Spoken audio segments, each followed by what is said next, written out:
Jeudi politique sur France 24, bonjour, ravi de vous retrouver. On l'a appris hier, c'est le 7 juillet prochain que Marine Le Pen connaîtra la décision des juges dans son procès en appel. Sera-t-elle sur la ligne de départ de la prochaine présidentielle? C'est bien sûr tout l'enjeu. Une présidentielle 2027 qu'Amélie de Montchalin suivra a priori depuis la Cour des comptes. Nomination par Emmanuel Macron qui fait couler beaucoup d'encre, on le verra. Et puis un mot aussi à venir sur les municipales à Paris. Quelles alliances possibles pour le second tour? On se penchera sur la question avec mes invités, avec notamment une petite partie consacrée à la future candidature de Bruno Retailleau à la présidentielle. Je vous présente mes invités. Bonjour Laurent Geoffrin. Bonjour. Directeur de lejournal.info. Carole Barjon est là. Bonjour Carole. Bonjour. Éditorialiste à la revue Politique et Parlementaire. Bonjour Tristan Banon. Bonsoir. Éditorialiste aux Échos Week-end et à Franc-Tireur. Je salue également Brice Sokol. Bonjour Brice, politologue. Merci à vous quatre d'être là. On débute donc ce jeudi politique par Marine Le Pen et son procès en appel. C'est l'affaire des assistants parlementaires européens du FN devenus RN. La dirigeante d'extrême droite sera donc fixée le 7 juillet prochain. Le parquet général a requis contre elle 5 ans d'inéligibilité, de quoi compromettre bien sûr sa candidature à la prochaine présidentielle. On va écouter son avocat, c'était hier à la sortie de la salle d'audience. Mais j'ai rappelé pourquoi ma cliente avait dit que ce serait la dernière décision, parce qu'il est totalement irréaliste, comme j'ai pu l'entendre, de penser que parce qu'il y aurait un arrêt de la Cour de cassation selon le résultat de la Cour d'appel en janvier, l'élection présidentielle serait sauvée pour ma cliente. Ça n'a aucun sens. Une élection présidentielle, c'est 1 an de campagne et il faut, me semble-t-il, être déjà très au fait de qui pourra être candidat. Il faudrait que la peine soit réduite à moins de 2 ans pour que Marine Le Pen soit candidate en 2027. Y a-t-il encore du suspense, Laurent Geoffrin? Alors, on ne sait jamais. Ouais. Pourquoi pas? Il arrive des miracles parfois. Mais je trouve qu'il y a une perversité dans la manière dont on en parle en général. C'est qu'on ne se pose plus la question de savoir si elle est coupable ou non. Ce qui est quand même la première question qu'on se pose. C'est au juge d'en décider. Oui, non, mais on se pose la question, vous l'avez dit d'ailleurs, de l'inéligibilité, ce qui est une des modalités d'application de la peine si elle est coupable.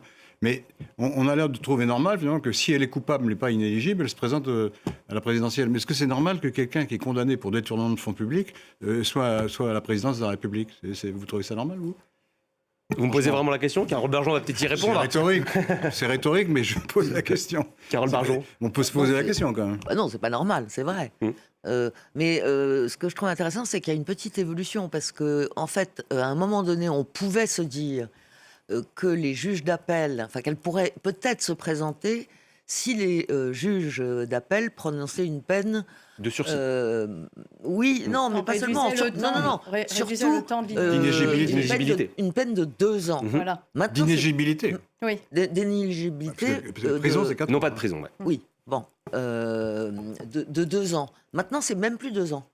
Parce que comme là, la décision va être rendue le 7 juillet, en fait, il faudrait qu'elle soit condamnée à l'inéligibilité moins de 2 ans. Et ça paraît quand même assez peu probable. 2 ans, ça la rendrait dans les clous pour la présidentielle. Puisque si, parce que l'exécution provisoire a fait qu'elle a commencé. Donc le temps a commencé à courir. Oui, d'accord. Oui, ok. Mais je pense qu'on ne se pose pas la question de la culpabilité parce que l'instruction et les auditions ont montré la culpabilité. Donc effectivement, c'est quelque chose qui est assez troublant, c'est que tout le monde a acté de sa culpabilité et la seule chose qui intéresse, effectivement, c'est de savoir si elle va pouvoir se présenter ou non, alors qu'effectivement, c'est assez démentiel de se dire qu'on pourrait avoir éventuellement une candidate à la présidentielle dont tout le monde saurait qu'elle est par ailleurs coupable. Et ce qui est intéressant par ailleurs, c'est le calendrier, parce que le 7 juillet, je ne sais pas si vous avez regardé ce qui se passe à ce moment-là, le 7 juillet. Ce sera mon anniversaire. Ce sera votre anniversaire, je ne le savais pas, mais on pensera à vous le fêter. Ce sera aussi la Coupe du Monde de football. Or, si la France va en quart de finale, il se pourrait que la carrière politique de Marine Le Pen soit enterrée dans une parfaite indifférence. Et je pense que c'est quelque chose qu'elle pourrait vivre relativement mal. Malgré une légère inflexion dans sa ligne de défense. Oui, elle a changé. On a bien vu que la stratégie de la dénonciation de la justice n'a pas fonctionné. Mais au-delà du volet judiciaire, il y a un volet politique. C'est qu'il semblerait que les électeurs du Rassemblement national aient déjà, eux, choisi, puisque dans les sondages d'opinion, ils choisissent Bardella. Ça, à 60%. À 60%. C'est un sondage paru le mois dernier. Bien sûr, et ça c'est intéressant à quelques mois d'élection présidentielle, parce que je pense que ce soit Bardella ou Marine Le Pen, ce ne sera pas la même stratégie. C'est-à-dire que Marine Le Pen, elle est sur une stratégie non pas d'alliance des droites. Voilà, elle est sur une stratégie beaucoup plus générale. Avec Bardella, vous voyez bien la stratégie de la droite et de l'extrême droite aujourd'hui. C'est-à-dire que vous avez un candidat Reconquête, un candidat d'Éric Ciotti, vous aurez le candidat Bardella. Et ces alliances des droites sera permise et sera autorisée. On va peut-être le voir d'ores et déjà dans le cadre de ces élections municipales, lors des seconds tours des élections municipales et peut-être des troisièmes tours dans les métropoles, entre guillemets, dans le cadre de la loi PLM, Paris, Lyon, Marseille. Donc voilà, suivant le candidat qui sera choisi, peut-être que la stratégie du Rassemblement national ne sera pas la même. Donc ça aura des conséquences politiques. Et plus l'option Marine Le Pen s'éloigne, plus le plan B, le plan Bardella, évidemment, prendre de l'ampleur. On a parlé des électeurs du RN, ce qui compte aussi, c'est les indécis. Jordan Bardella, il est plus à même d'amener les indécis à lui que Marine Le Pen ? Non, je ne suis pas sûr. Pas sûr, au contraire. Pas sûr, parce que Marine Le Pen avait un discours plus social que Bardella. Donc, oui, justement, Marine Le Pen séduit les catégories populaires quand même. Et ça, c'est beaucoup moins le cas de Jordan Bardella, qui est beaucoup plus libéral en économie. Alors que Marine Le Pen a un discours beaucoup plus social. Ils ont les mêmes intentions de vote. Il a même des intentions de vote meilleures. Donc ça joue un peu, mais pas beaucoup. Ce qui est intéressant, c'est la concomitance de ce qu'on est en train de constater. C'est-à-dire que le Rassemblement national n'a jamais été aussi fort dans ce pays. Et donc, encore une fois, dans le sondage d'opinion qu'on a fait récemment, on s'aperçoit qu'en fait, pour une majorité de Français, le Rassemblement national n'est plus un parti d'opposition, mais est devenu un parti d'alternance. Et donc c'est la première fois sous la Ve République que l'on constate cette évolution de l'image du Rassemblement national sur l'opinion publique. Avec quand même des doutes sur l'épaisseur de Jordan Bardella. Dans l'entourage de Gabriel Attal, on l'appelle l'homme du quart d'heure. Des interviews bien menées de 15 minutes, mais pour un débat d'entre-deux tours, ça pourrait être plus compliqué. Quel est votre sentiment ? C'est surtout qu'on l'a vu dans une interview il n'y a pas si longtemps et que quand ça n'est pas préparé, il a beaucoup de mal à réagir. Mais par ailleurs, ce qui était assez intéressant de constater, c'est que c'est un candidat qui a quand même fait sa popularité sur TikTok au départ, et avec les petites phrases, avec les petites formules, et que là, c'est parce qu'il n'a pas eu la petite phrase et la petite formule, finalement, qu'il s'est fait sabrer. On est quand même très, très loin de la politique, en réalité, avec ce candidat. C'est assez troublant à observer. C'est assez inédit, j'ai l'impression, en tout cas en France, dans le jeu politique, d'avoir un candidat aussi haut dans les sondages qui fait aussi peu de politique. Je pense que ça correspond aussi à la volonté de dégagisme, comme on dit, des Français. Parce que ça, c'est extrêmement le renouvellement fort. de la classe politique. Il y a un peu le côté... Enfin, vous avez vu la dernière étude du Cevipof, qui montre que la défiance à l'égard des politiques n'a jamais... Enfin, elle est absolument incroyable. C'est 78%, 78, je crois, des Français qui se défient, qui ne croient plus à la politique et à la possibilité des responsables politiques de changer leur vie. Et le dégagisme, on sait que ça avait déjà commencé. Enfin, Jean-Luc Mélenchon a beaucoup joué là-dessus lors de la dernière présidentielle.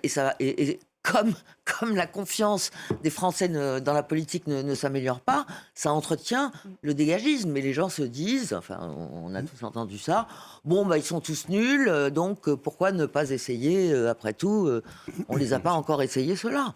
Donc ça peut jouer pour eux. Oui, je suis d'accord, mais dans une campagne électorale, on va quand même un peu plus loin, c'est-à-dire qu'on va parler des mesures. Et la difficulté que Bardella a à répondre à un débat, ça tient aussi au programme lui-même. Parce que le programme est difficile à défendre. Parce que vous avez des mesures qui sont populaires, mais qui sont contraires à la Constitution. Vous pensez auquel ? La préférence nationale, ou je ne sais plus comment on l'appelle, la priorité nationale, je ne sais plus, c'est anticonstitutionnel. Donc il y a une difficulté. Mais ça fait plaisir à la base. Oui, mais d'accord, mais enfin, ça veut dire que quand on arrive au pouvoir, la mesure est cassée par le Conseil constitutionnel. On ne peut pas tenir la promesse. Sauf qu'ils font une révision constitutionnelle. Oui, mais il faut voir ce que ça veut dire. Ils passent c'est dans leur programme. Par le Parlement ou bien par le vote direct ? Par le vote direct, ils n'ont pas le droit non plus. C'est une difficulté. Il y a une grosse difficulté. Il y a débat entre les constitutionnels. Oui, ça veut dire qu'ils vont être obligés de passer par-dessus un débat constitutionnel national. Très, très intense, forcément, parce que l'enjeu est grand. Il y a d'autres, par exemple, l'abolition des droits du sol, ça c'est constitutionnel, mais c'est quand même contraire à beaucoup de traditions en France. Ça fait un siècle que ça dure, même plus que ça. Et ça existait sous l'Ancien Régime, et donc il va falloir aller contre une tradition française très forte. Et ces discussions-là, il faut être très armé pour argumenter. La question que je me pose, moi, c'est si la volonté de dégagisme va passer le mur du son du débat politique, véritablement, avec des questions politiques où il va falloir répondre face à quelqu'un qui, lui ou elle, va avoir travaillé des dossiers, ce qui jusqu'à présent n'a pas été le fort de M. Bardella. Et si les Français vont imaginer un Jordan Bardella face aux grandes puissances de ce monde, qui sont de plus en plus redoutables, Jordan Bardella face à Donald Trump, ça peut être effrayant. Un autre exemple, le Bardella a voté contre un emprunt européen pour soutenir l'Ukraine. Oui. Si jamais il gagne, ça veut dire qu'on laisse tomber l'Ukraine. Est-ce que les Français sont d'accord pour laisser tomber l'Ukraine ? Pas sûr. Plafond de verre du Rassemblement national au second tour, c'est aussi la question du Front républicain. Aller demander aujourd'hui à un électeur de gauche d'aller voter pour un candidat centriste après les dernières législatives. On peut se poser la question. C'est plutôt avec la droite que ça va se jouer avec la disparition oui. pose problème. On paie un peu aujourd'hui, vous vous souvenez les paroles d'Emmanuel Macron, c'est un moi ou le chaos. Voilà. Et aujourd'hui, en fait, ce grand pôle social-démocrate qui va du Parti socialiste aux Républicains est en manque un peu de projet après 10 ans presque bientôt 10 ans de macronisme. Ils ont des personnalités, il manque d'incarnation, manque de projets alternatifs, alors que du côté du Rassemblement national, mais peut-être aussi comme de l'autre côté, les thèmes qui préoccupent les Français aujourd'hui, le thème des élections municipales qui sont aussi des thèmes nationaux, le thème de l'insécurité, le thème des services publics et de la santé, le thème du pouvoir d'achat que Marine Le Pen avait poussé en 2022, alors qu'on l'attendait sur l'immigration, sont des thèmes qui préoccupent les Français et qui sont portés depuis plusieurs années par le Rassemblement national. En tout cas, les Français ont le sentiment que ces thèmes-là sont portés uniquement par ce parti politique. Donc peut-être qu'il faut que les autres partis politiques du centre droit, du centre gauche, travaillent sur ces thèmes-là et fassent des propositions alternatives à celles du Rassemblement national. Ce sera un des enjeux et un des récits pour le pôle social-démocrate. Enfin, ce que vous appelez le pôle social-démocrate, ça va loin quand même là. Parce que les LR, ils ne sont pas sociodémocrates, ils sont de droite. Quoi. De droite, mais je dis le pôle central, si on est sur 3 blocs. Oui, mais enfin, il est éclaté. Il est éclaté. Ouais. Le PS n'est pas dans la majorité. On est d'accord. Et deuxièmement, ce que vous dites, c'est un ressenti. Mais quand on regarde les propositions, il y a des propositions, c'est pas vrai. Ça veut dire qu'il n'y a pas de propositions à gauche ou au centre-gauche, c'est complètement faux. Il y a des programmes, il y a des... Sur la sécurité, par exemple. Souvent on dit la sécurité, c'est la droite. Mais quand la gauche était au pouvoir, elle avait une politique de sécurité qui était tout à fait... Qui a fait la politique de proximité, qui a réformé les pôles enquête, qui a augmenté les effectifs, c'est la gauche qui a fait tout ça. Mais là, le projet, on ne le voit pas beaucoup, suffisamment. Oui, mais on ne le voit pas parce qu'on n'en parle pas. Mais parce qu'il n'y a pas grand-chose à dire. Quand on est journaliste politique, il faut quand même aller lire les programmes de temps en temps pour savoir s'il y a des propositions ou pas, avant de dire qu'il n'y en a pas. Non, mais ce qui est intéressant, on n'a pas dit qu'il n'y avait pas de proposition. On a dit que les autres partis ne montraient pas de ligne de projet, n'emportaient pas les foules autour d'un projet commun. Oui, c'est vrai. C'est vrai, mais ils n'ont pas de candidats désignés. Les deux, ça fait partie du problème. Soit un problème de programme, soit de candidat. En tout cas, une chose est sûre, à 18h, Bruno Retailleau, pour les LR, va annoncer sa candidature à la prochaine présidentielle, ce qui pose quand même la question du nombre de candidats à cette élection. Ce qui est bien pour les électeurs, mais... Ça pose surtout la question du timing. Je trouve le timing très étonnant, comme ça, juste avant les municipales. Ça ressemble énormément à un Bruno Retailleau qui a voulu couper l'herbe sous le pied de tous ses petits compagnons républicains. Vous pensez à Laurent Wauquiez Notamment. Et on découvre finalement que ça lui ressemble. Quand Bruno Retailleau est arrivé dans le gouvernement, je me souviens que sur les plateaux, on disait tous qu'il avait quelque chose de rassurant, qu'on soit d'accord ou pas d'accord, il avait quelque chose de rassurant. Et puis, il y a eu ce moment, cette séquence où il a décidé de claquer la porte parce qu'il n'avait pas été averti que Bruno Le Maire faisait partie du gouvernement. Et on a découvert quelqu'un finalement de très impulsif et de très tempétueux. Et je trouve que cette annonce de candidature ressemble un peu à ça finalement. Et ce qu'on voyait de rassurant, en tout cas ce que les Français semblaient voir de rassurant, et d'ailleurs ça se voit dans les sondages, disparaît petit à petit avec ce genre de réaction. Surprenant le timing de cette annonce ? Alors on peut trouver ça surprenant la veille des municipales. Je ne pense absolument pas que c'était décidé comme ça de manière non réfléchie, parce qu'en fait on pensait qu'il l'annoncerait la semaine dernière, sa candidature. C'est ce qui était prévu au départ. En fait, il semblerait, d'après ce que j'entends, de leur côté, c'est qu'ils veulent, c'est un pari hasardeux sans doute, mais ils veulent booster un peu la campagne municipale, justement. Au fond, ça la nationalise d'une certaine façon, parce que LR, malgré les déclarations triomphante de Bruno Retailleau qui voudrait une vague bleue au municipal, etc. En fait, ils ne sont pas tout à fait sûrs de conserver ce qu'ils ont déjà, c'est-à-dire Paris. Rachida Dati est dans une phase plutôt descendante. Ils ne l'ont pas, oui. Pardon ? De gagner Paris, oui. Pour ne pas perdre Paris, vous avez dit. Oui, pardon. Oui, exact. C'est encore les socialistes qui tiennent. Non, pardon. A priori, mais aux dernières nouvelles. Rachida Dati qui était en tête en décembre, etc. Là, elle est plutôt dans une phase. Et on en parlera tout à l'heure en fin d'émission de Rachida Dati. À Lyon, ils soutiennent Jean-Michel Aulas. Donc là, ils auront une victoire. Marseille, c'est très mal parti pour la candidate LR. Donc, je pense que c'est peut-être une stratégie qui ne sera pas forcément gagnante, mais l'idée, en tout cas, est celle-là. On va nationaliser la campagne. Le fait que Retailleau soit candidat, ça va booster les militants, etc. On verra. On verra si ça marche. Oui, c'est vrai, ça peut être une des raisons pour lesquelles il a déclaré sa candidature maintenant, mais ça peut paraître un peu anachronique, hein, un peu comme Édouard Philippe qui déclare sa candidature au moment de la dissolution de 2024.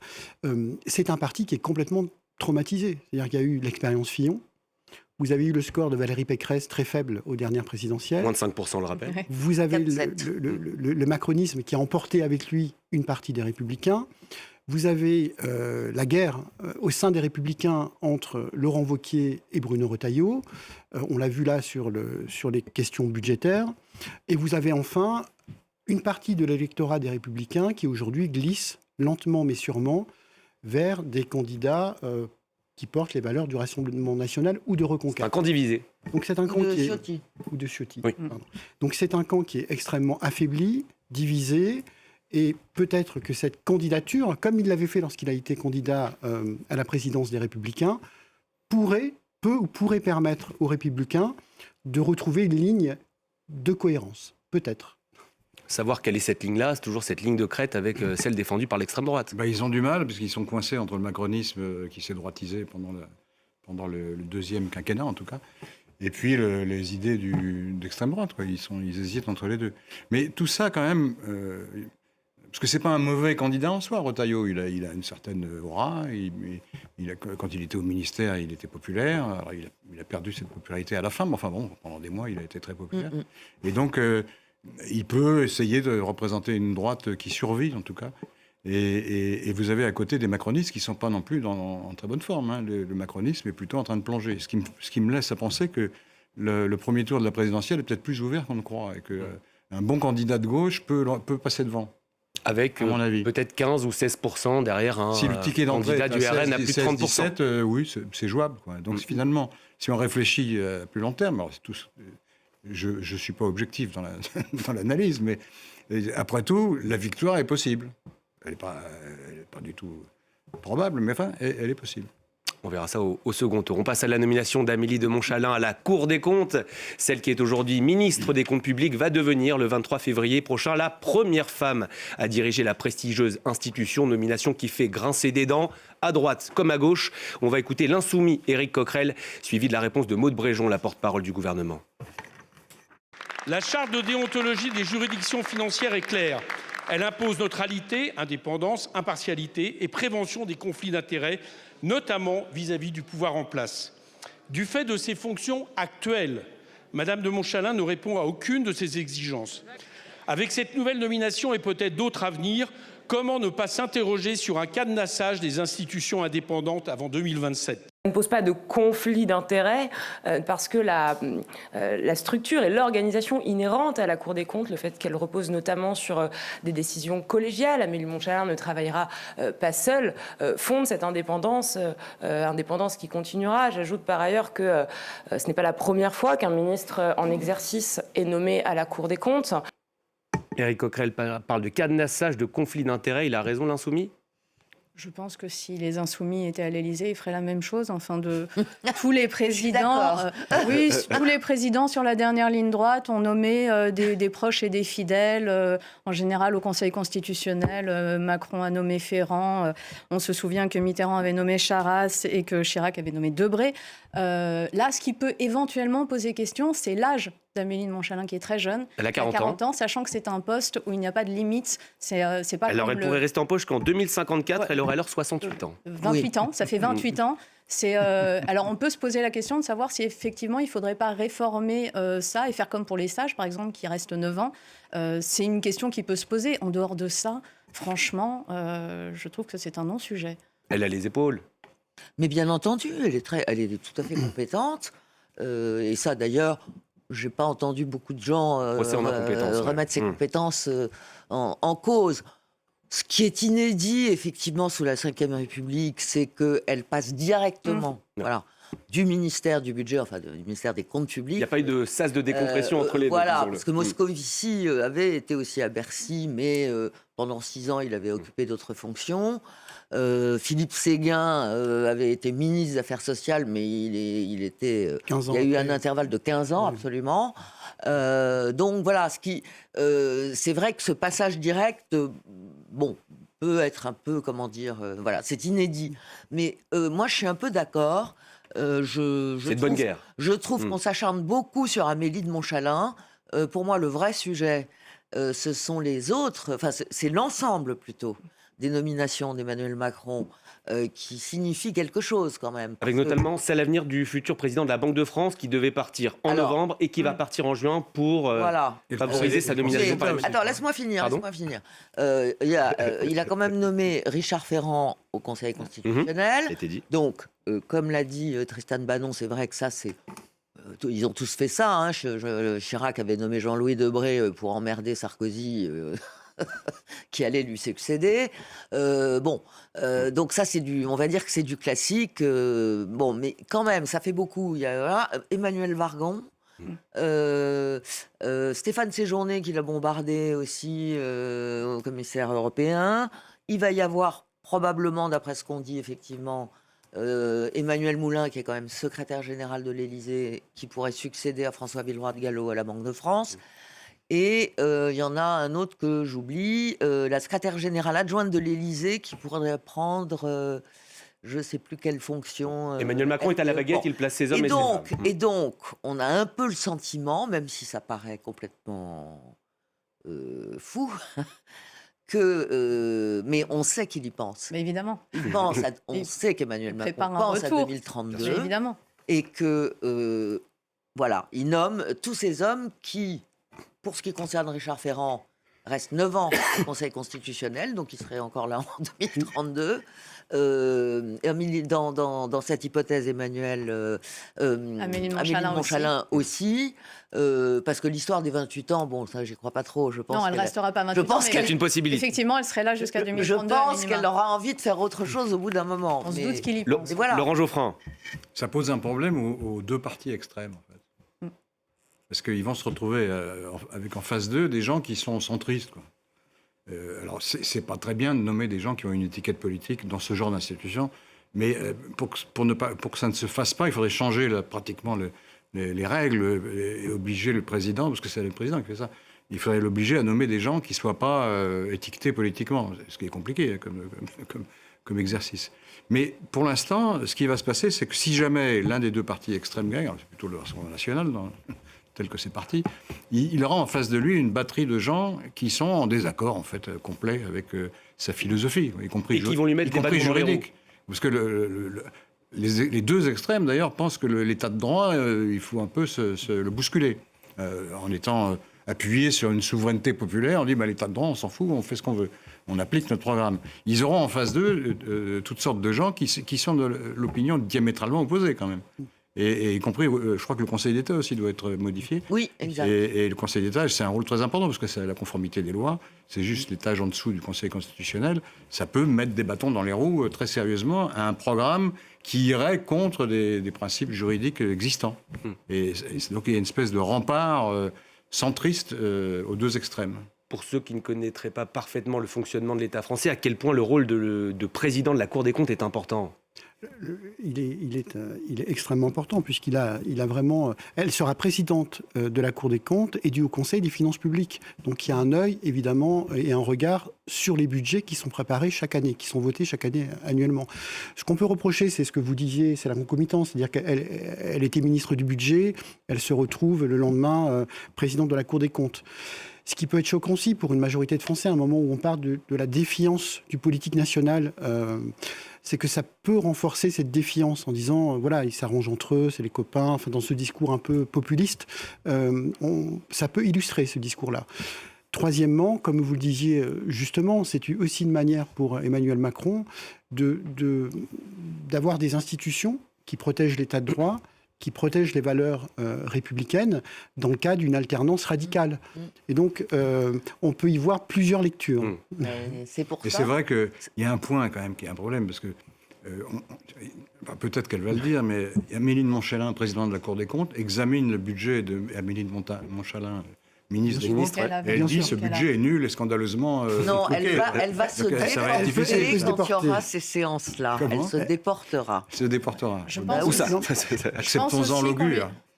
Je pense aussi que beaucoup d'énarques lui font le procès de n'être ni magistrate ni énarque et d'avoir beaucoup œuvré à la mutation de l'ENA. Je pense qu'il y en a beaucoup qui se vengent aussi parce que elle représente quelque chose à ce niveau-là aussi. Ça doit alimenter ce climat de défiance. Et puis c'est un peu son parcours. Elle a été députée en 2017. Elle était proche d'Alain Juppé, puis elle a rejoint la Macronie. Elle a été députée en 2017. Elle a été battue en 2022 par Jérôme Gage. Elle a été recasée. Également candidat à la présidentielle. Elle a été, entre guillemets, recasée par le président de la République à l'OFCE une première fois avant de revenir au gouvernement. Donc voilà, ce genre de parcours peut encore une fois nourrir cette défiance un peu à l'égard du pouvoir. Voilà. Oui. Cette République des copains, il a raison, Brice Sokol, ça alimente ce narratif. Inévitablement. Je pense en tout cas qu'on a notre rôle à jouer là-dedans pour remettre les choses à leur juste place, justement. C'est-à-dire que ça alimente si les télévisions, les radios et la presse alimentent. Donc à nous aussi de remettre les choses... c'est ce qu'on vient de faire. Voilà. Mais après, c'est une personne qui est extrêmement compétente. Oui, et qui c'est pour ça, c'est ce qu'il faut répéter quand même. C'est aussi ce qu'il faut répéter. Bien sûr, je pense. Ouais. Allez, on passe au municipal à Paris. Dans les études d'opinion, Emmanuel Grégoire, pour la gauche, devance toujours Rachida Dati.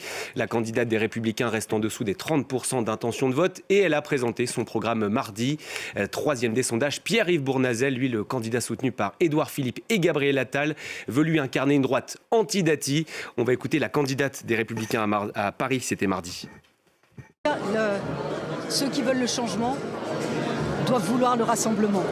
Nous, on n'est pas sectaires, on accueille tout le monde, tous ceux qui sont de bonne volonté et qui veulent changer Paris. Donc nous, on n'est pas sectaires. Ceux qui ne veulent pas la victoire en prendront la responsabilité. Nous, on veut la victoire, parce que les Parisiens attendent de nous qu'on change Paris. Bon, ça sent mauvais pour le rassemblement à droite, a priori, Laurent Geoffrin. Oui, mais il y a une question qu'on ne pose pas, là, parce qu'on a accueilli favorablement, on a approuvé la démission de Jack Lang. Raison. De l'Institut du monde arabe. Il ne pouvait pas rester au Institut du monde arabe, vu les soupçons. Mais quels soupçons ? En fait, quand on regarde bien, c'est des soupçons de malversation financière, de fraude fiscale, blanchiment, etc. Société offshore. Or, donc au bout d'une semaine, il a dégagé. Rachida Dati, elle est là depuis combien ? 9 mois ? 10 mois ? Même plus que ça, je crois. Alors qu'elle est elle n'est pas soupçonnée vaguement ou soupçonnée par le parquet. Elle est mise en examen pour fraude, corruption et fraudes diverses et variées. Qu'est-ce qu'elle fout au ministère de la Culture ? Puisque si on appliquait la jurisprudence, la nouvelle jurisprudence de Jack Lang, elle devrait démissionner tout de suite. Ouais. Pourquoi est-ce qu'on ne le fait pas, alors ? Une question, ça, non ? Qui veut répondre ? Il semblerait qu'elle va... Enfin, j'en sais rien, mais le Cornu a dit que quand même... a priori, son départ était programmé. Oui, c'est parce qu'elle est candidate. C'est pas du tout. C'est pas par rapport aux affaires. C'est pas à cause de. Non, parce que Macron a fait pression pour faire partir Lang. C'est vrai, il a eu raison.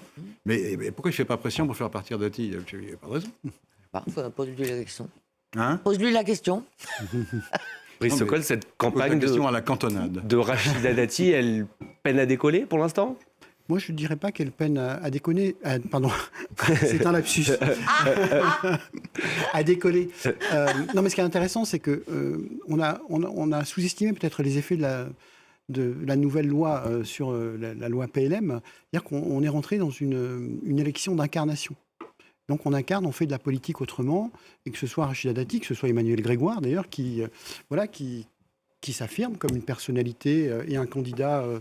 mais qui n'est pas très connu du grand public. Oui, mais qui, je trouve, en 2 mois a fait énormément, vraiment de progrès, et sa courbe est intéressante. Je pense qu'il a un rapport aux médias qu'il n'avait pas il y a encore 3-4 mois. Rachida Dati, on la connaît, elle sait utiliser et jouer avec les médias. Nafo arrive, elle aussi, tout habillée en jaune, dans une... Voilà, faisant du marketing politique. C'est-à-dire qu'on est rentré dans une double campagne. Vous avez la campagne de fond, qui est menée par certains candidats, et puis vous avez la campagne un peu show-off, marketing, médiatique, et finalement cette modification du mode de scrutin entraîne une évolution des campagnes, que ce soit à Paris, à Lyon et à Marseille. Et un dernier élément, ce qui est intéressant, c'est qu'il faudra voir les seconds tours, les alliances ou les non-alliances, les retraits ou les non-retraits, mais surtout les troisièmes tours. Parce qu'en fait, avant, vous aviez une prime majoritaire qui était à 50%. Aujourd'hui, elle est à 25%. Donc ça veut dire que si la liste arrive en tête sur 1 point, 2 points, il va falloir aller chercher des coalitions. Et donc, ça va être très intéressant. On pourra encore avoir un 3e tour. Donc, avec 2 jeux d'alliance, une alliance au second tour, ou des désistements, et un jeu d'alliance au 3e tour. Et finalement, est-ce que cette modification de cette loi PLM ne va pas entraîner une nouvelle culture politique qui sera aussi celle des coalitions? En l'état actuel des choses, on sait à quoi pourrait ressembler le second tour à Paris? Non. Ça dépend de 10% de Mme Chikirou, parce que si elle fait plus de 10%, soit elle se maintient et elle rend l'élection de Grégoire très difficile, soit elle passe un accord avec... les socialistes passent un accord avec elle, mais alors ils se dédisent complètement parce qu'ils avaient promis de ne pas le faire. Oui. Donc ça a une difficulté, là. Mais ce qui est intéressant, là aussi, c'est d'observer les résultats des derniers sondages et de voir que Horizon comme Renaissance font des chutes, c'est absolument catastrophique, ce qui montre que le macronisme est devenu une étiquette très gênante. En fait, c'est une sorte de défaite en amont de la défaite qui va venir, possiblement.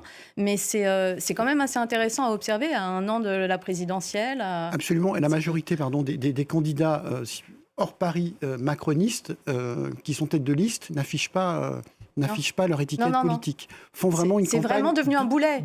Absolument. C'est quelque chose qui est assez remarquable quand on regarde les résultats là. Et il faut quand même ajouter qu'effectivement, comme l'a dit Laurent, du côté de la gauche, il y a le cas de est-ce que LFI se maintient ou pas. Au-dessus des 10%. S'ils sont au-dessus de 10%, autrement. S'ils sont au-dessus de 10%, bien sûr. Donc ça, c'est une vraie question. Et de l'autre côté, Rachida Dati, on a le sentiment que dans les sondages, elle se maintient, mais qu'elle est plutôt, comme 26-27%, quand Emmanuel Grégoire est autour des 33%. Alors que Sarah Knafo semble plutôt profiter d'une dynamique... Entre 10 et 12%. Oui, parce qu'elle était à 9% il y a encore pas si longtemps. Donc là aussi, Faiseuse de roi peut-être. Qu'est-ce qui se passe exactement? Qu'est-ce qui se passera au second tour? Est-ce qu'elle choisira de se maintenir, ce qui serait contradictoire avec le but qu'elle se donne, qui est de faire gagner la droite de manière générale tout le temps. Bon. Et quant à Pierre-Yves Bournazel, ça a l'air quand même très très chaud entre Rachida Dati et Bournazel. Et ça va poser un problème d'ailleurs. Supposons que Bournazel se maintienne. Ça veut dire qu'en gros, il fait perdre la droite. Profit d'Emmanuel Grégoire. Et donc, ce sera Édouard Philippe qui sera aussi perçu comme étant le responsable de la défaite de la droite à Paris. Absolument. Avec une incidence pour la présidentielle. Absolument. Et on est sur une élection très, très, très incertaine parce que ça va dépendre, du taux de participation que l'on ne connaît pas. Ça va dépendre, comme vous le dites justement, des alliances ou des non-alliances. Qui sera qualifié au second tour? Qui va s'allier avec qui? Ce sont 2 inconnues qui sont importantes. Et donc, cette élection reste une élection relativement ouverte. Christiane Banon et après Laurent Geoffrin. Juste en 2 mots, cette élection montre aussi quelque chose de complètement dingue et de contre-intuitif, c'est que l'ennemi juré de la France insoumise, c'est le PS républicain, en réalité. Enfin, le PS laïque, on voit bien, ils sont prêts à toutes les alliances et ils sont prêts à toutes les bassesses pour les éliminer, alors qu'a priori, sur le papier, leur ennemi devrait être la droite. Et ils étaient alliés encore il n'y a pas si longtemps que ça. Laurent Geoffrin. Il y a quand même une question de fond qui se pose tous les Parisiens, c'est est-ce qu'on désavoue complètement le bilan des mandats de Lanoé et Hidalgo C'est-à-dire, est-ce qu'on désavoue le fait d'avoir fait des pistes cyclables? La droite était contre, souvent.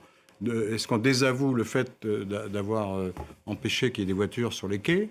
La droite était pour les voitures, contre les piétons. Est-ce qu'on désavoue le fait d'avoir végétalisé toutes sortes d'endroits? Est-ce qu'on désavoue le fait d'avoir construit plus de logements sociaux? Et est-ce qu'on désavoue, même si c'était largement symbolique, mais quand même, les gestes d'accueil aux migrants qui ont été faits pour cette municipalité-là? C'est ça la question de fond. Ce qui est intéressant. Et est-ce qu'on veut revenir, donc?